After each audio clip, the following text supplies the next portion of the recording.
Ladies and gentlemen, please join me in welcoming our host, Mrs. Josephine Teo, Minister of State for the Ministries of Finance and Transport. She is accompanied by our guest speaker, Mr. Koji Sekimizu, Secretary General of the International Maritime Organization.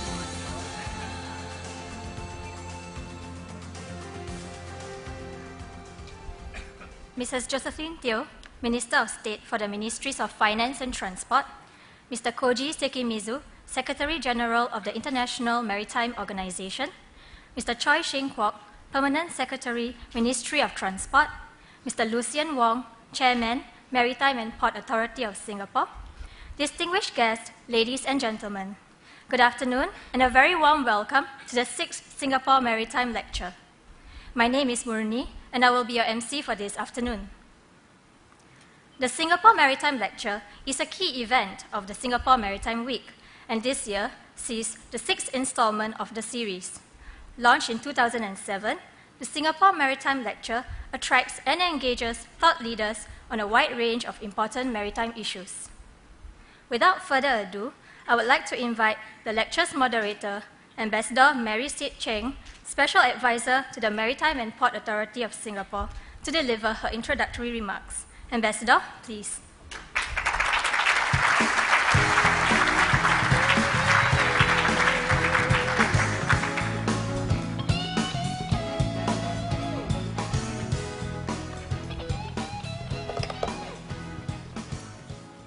Minister of State,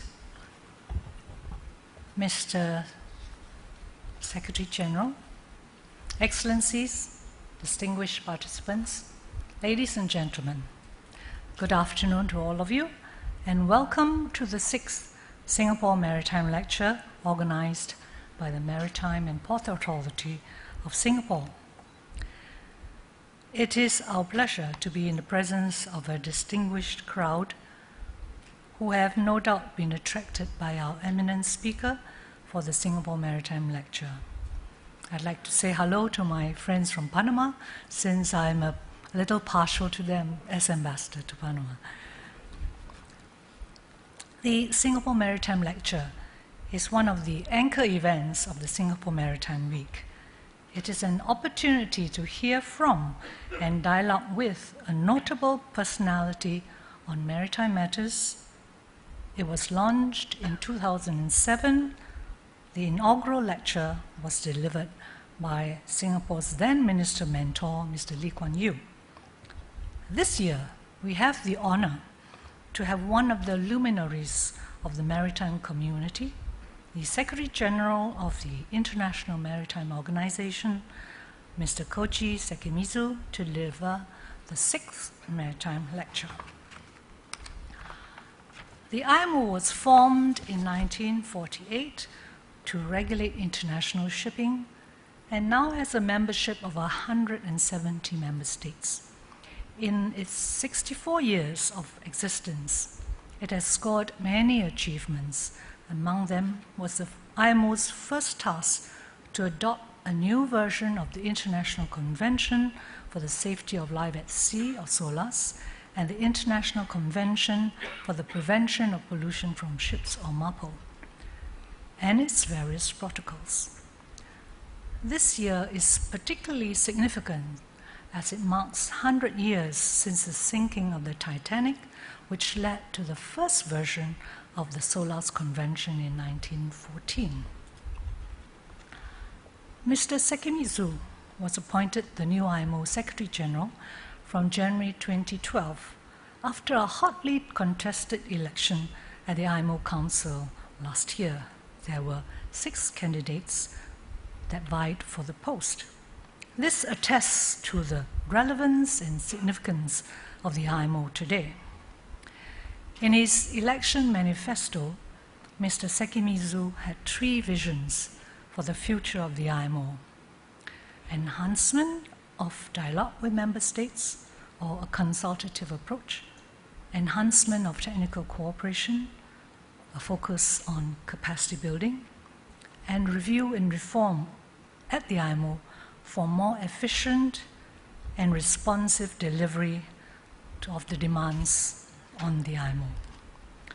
We are therefore looking forward to hear his more specific priorities, plans, and programs as he settles into the stewardship of our very important organization in the years ahead.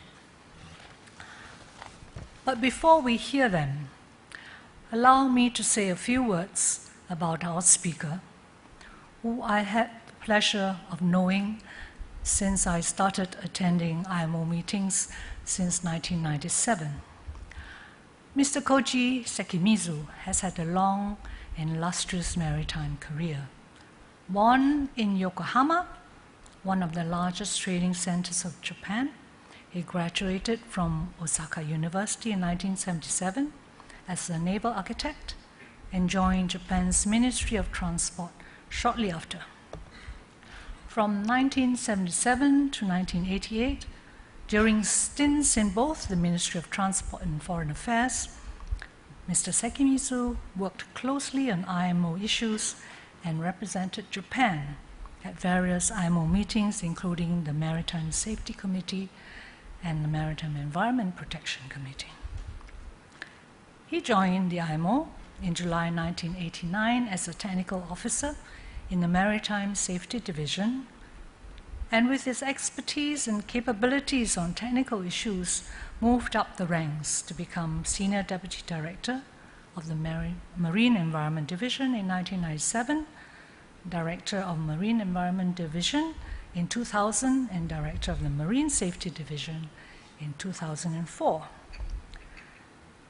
During his time at the IMO, he was closely involved in projects which contributed to the establishment of the cooperative mechanism on safety of navigation and environmental protection in the Straits of Malacca and Singapore, and the Marine Electronic Highway Project. The cooperative mechanism was an important initiative that I worked on at the time when I was in MPA, and I remember the strong support the littoral states received from Mr. Sekimizu personally throughout the realization of this important enterprise. In November 2011, after 22 years at the IMO, Mr. Sekimizu's appointment was approved by the IMO Assembly, and he took office in the 1st of January 2012. Finally, a few words about the private side of the man. He's married to Chiho and has a son and daughter. He's also a grandfather. He received the good news that his second granddaughter arrived on Sunday, 22nd of April, while he was on the plane heading for Singapore.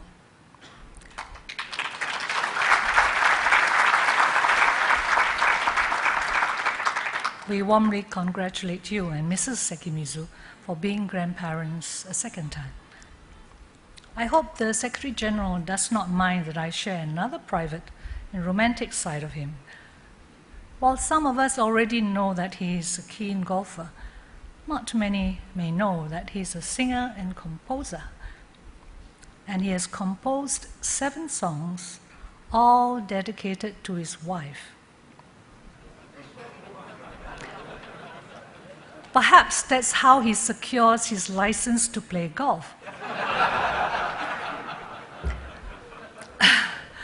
But I think he now must start expanding his repertoire of songs to include lullabies for his 2 granddaughters if he hopes to continue his golfing career. So, Excellencies, ladies and gentlemen, please welcome our distinguished speaker, His Excellency Mr. Koji Sekimizu, the Secretary General of the IMO. Mr. Secretary General, please.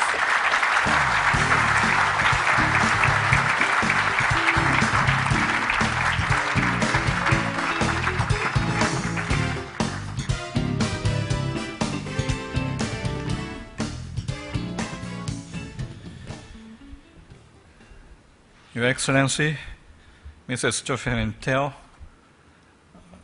Minister of State, Ambassador Maritime, Chief Executive of MPA, ladies and gentlemen. It is really a great honor and a privilege, and also pleasure to be with you today. The prestigious Singapore Maritime Lecture provides a significant platform to share views on key issues pertaining to the maritime world, and I am grateful that you have invited me to avail myself of that wonderful opportunity today. This is indeed a challenging period for the maritime community. That might seem like a statement of obvious, but I think it bears repeating. The commercial well-being of shipping is directly related to a global economy that continues to struggle, hampered by the problems in global finance that have beset the world in recent years.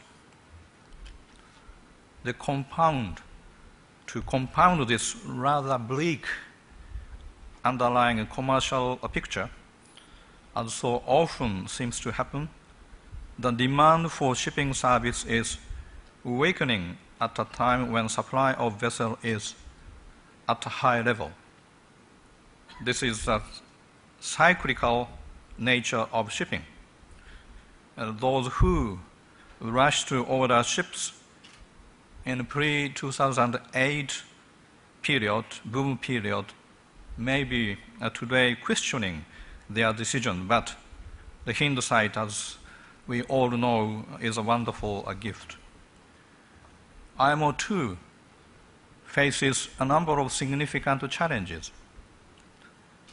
As a specialized agency of the United Nations, it is a global standard-setting authority for safety, security, and environmental performance of international shipping. Its main role is to create a regulatory framework for the shipping industry, and that is fair and effective, universally adopted and universally implemented. In other words, to create a level playing field so that the ship operators cannot address their financial issues by simply cutting corners and compromising on safety, security, and environmental performance. This approach also encourages innovation and efficiency. The IMO's sphere of influence has broadened significantly since it was founded in 1949 and became operational in 1959. Then it was all about safety.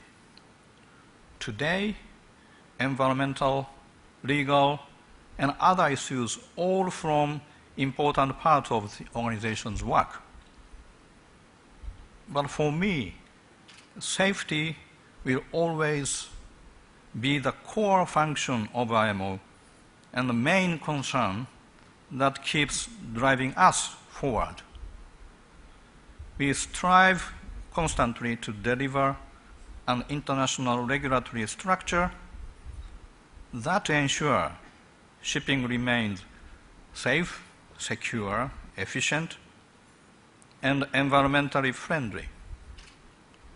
To this end, one of my objectives as the Secretary General is to improve the delivery mechanism in the Secretariat as we seek to address newly emerging priorities and an ever-increasing workload.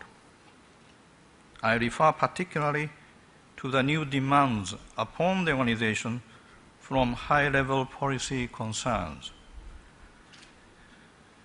This will require effective human resource deployment, the creation of new, proactive and transparent ways of handling our work, as well as improvements to our existing working method. It will also require close cooperation between the Secretariat and the member governments to implement the tight expenditure controls requested by IMO Council. I have already made various changes in the senior management to support me in meeting the budgetary challenges and in leading us to a forward-looking organization. I have every confidence in the management qualities of my senior colleagues and in the abilities of all IMO staff, all of whom are fully committed to play their part in an efficient and cost-effective Secretariat as expected by membership. Underlying all of this is the need to make sure that shipping continues to be regulated by international standards, adopted by consensus where possible, and applied universally.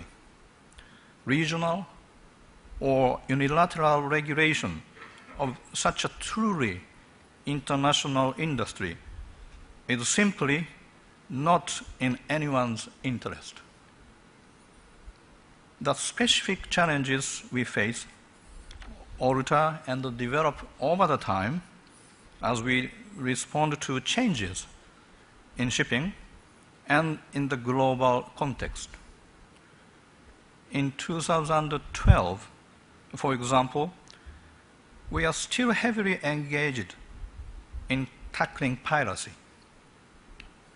in ensuring effective implementation of the energy efficiency measures for ships that we have already adopted, in developing appropriate market-based measures as a contribution of shipping to the global debate on greenhouse gas and climate change, in the introduction of the IMO audit schemes as a mandatory measures,